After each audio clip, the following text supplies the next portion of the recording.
Shalom saudaraku, hari ini tanggal 1 Januari 2025 kita memasuki akan hari pertama dari tahun yang baru ini.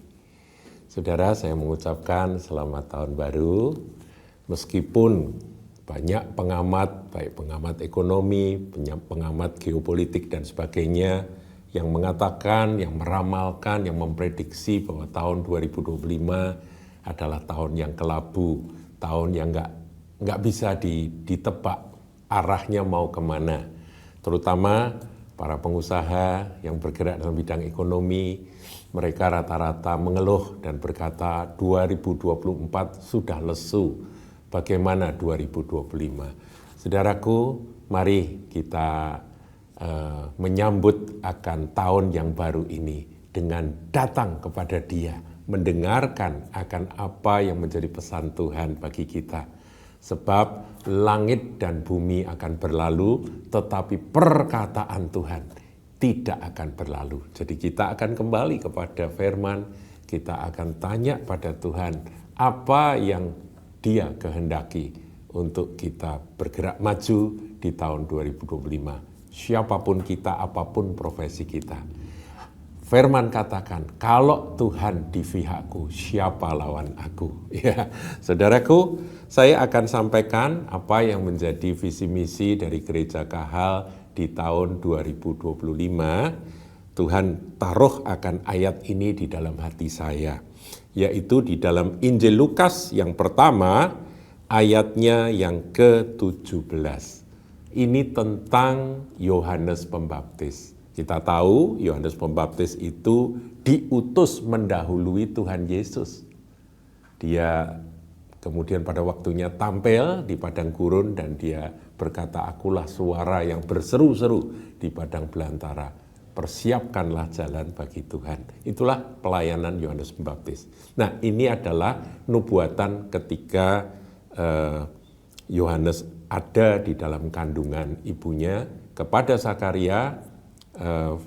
Tuhan berfirman seperti ini, ayat 17. Dan ia, Yohanes, akan berjalan mendahului Tuhan. Tuhan di sini adalah Tuhan Yesus.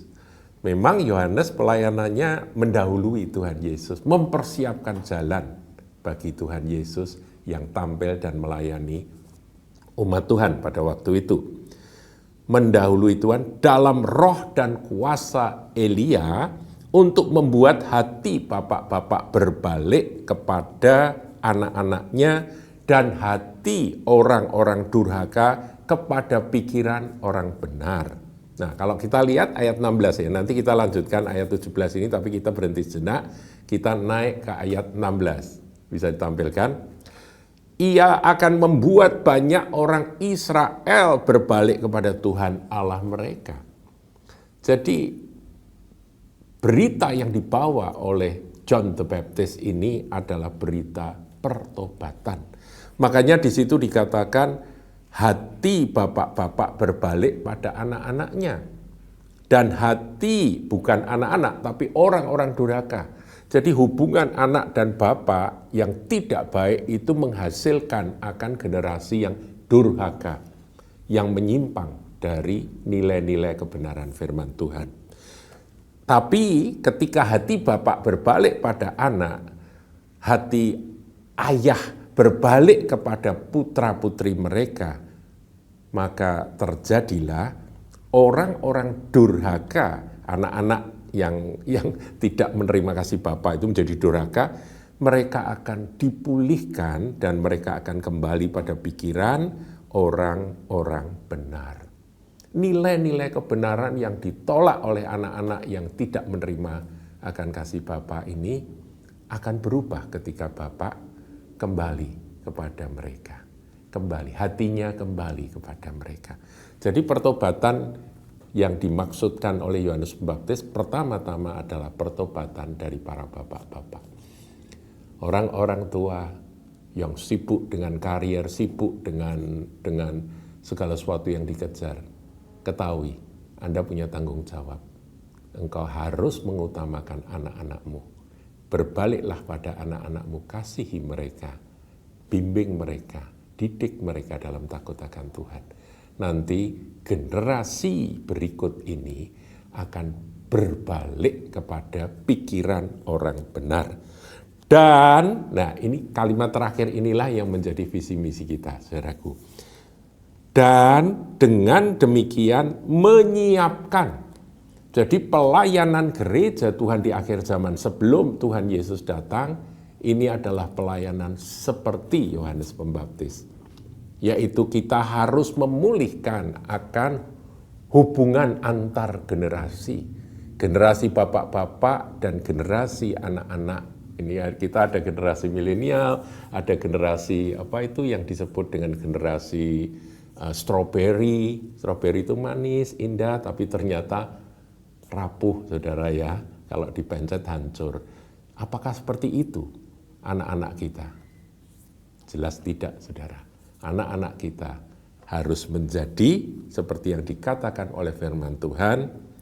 Dengan demikian kita, bukan Yohanes, tetapi gereja Tuhan di akhir zaman, menyiapkan bagi Tuhan Yesus yang akan segera datang kembali, suatu umat yang layak baginya.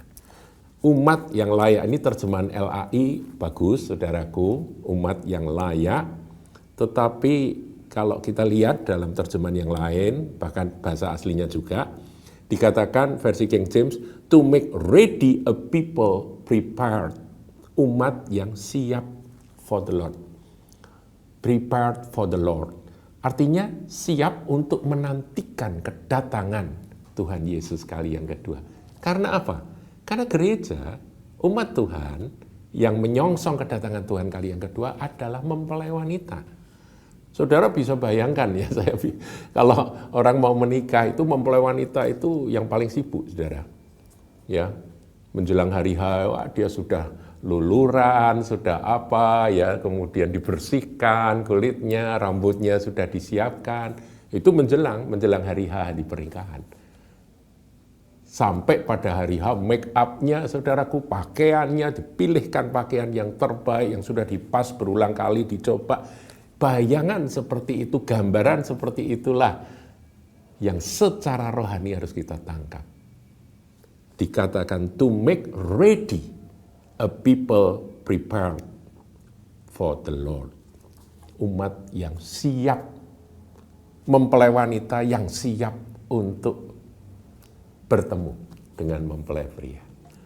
Inilah saudaraku yang harus kita lakukan. Nah, terus bagaimana dengan kekhawatiran bahwa tahun 2025 adalah tahun yang gelap, kekhawatiran dan kegelisahan bahwa nanti perekonomian seperti apa dan sebagainya. Saya ingin sampaikan, saudaraku, kalau Tuhan beserta dengan kita, siapa lawan kita? Ingat, umat Israel 40 tahun lamanya mereka di padang gurun, mereka nggak tahu besok mau makan apa. Setia Tuhan kirimkan mana dari sorga setiap hari, kecuali hari Sabat berhenti, tapi hari sebelumnya sudah disiapkan 2 kali lipat. Jadi saudaraku, mari kita percaya sepenuh, yang memelihara kita bukan perusahaan kita, yang memelihara kita bukan usaha kita, yang memelihara kita dan keluarga kita adalah Tuhan pencipta langit dan bumi, pemilik alam semesta ini. Mari kita pikirkan perkara yang di atas. Dan kita percaya untuk hal-hal yang sementara kita akan dikaruniai hikmat untuk mengerjakan apa yang menjadi bagian kita, dan Tuhan akan memelihara. Doa saya selalu kepada Tuhan untuk jemaat Kahal. Doanya begini, saudaraku. Tuhan, biar kiranya kesempitan secara ekonomi di tahun 2025 menjadi kesempatan bagi anak-anak-Mu. Itu doa saya, saudaraku. Karena benar, saudara, saya melihat sekarang katanya sepi, tapi saya juga melihat ada restoran yang ramenya itu nggak ketulungan. Orang ngantri-ngantri. Kok bisa begini? Anak-anak Tuhan juga bisa seperti itu. Tentunya kita butuh hikmat. Tentunya kita butuh etos kerja yang baik. Kita melayani dengan sebaik mungkin di dalam setiap usaha kita.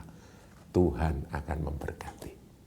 Demikian, sekali lagi selamat tahun baru 2025. Jangan takut, jangan gentar, karena Tuhan Yesus menyertai kita sampai kesudahan zaman. Mari kita menjadi umat yang siap, yang ready for the Lord.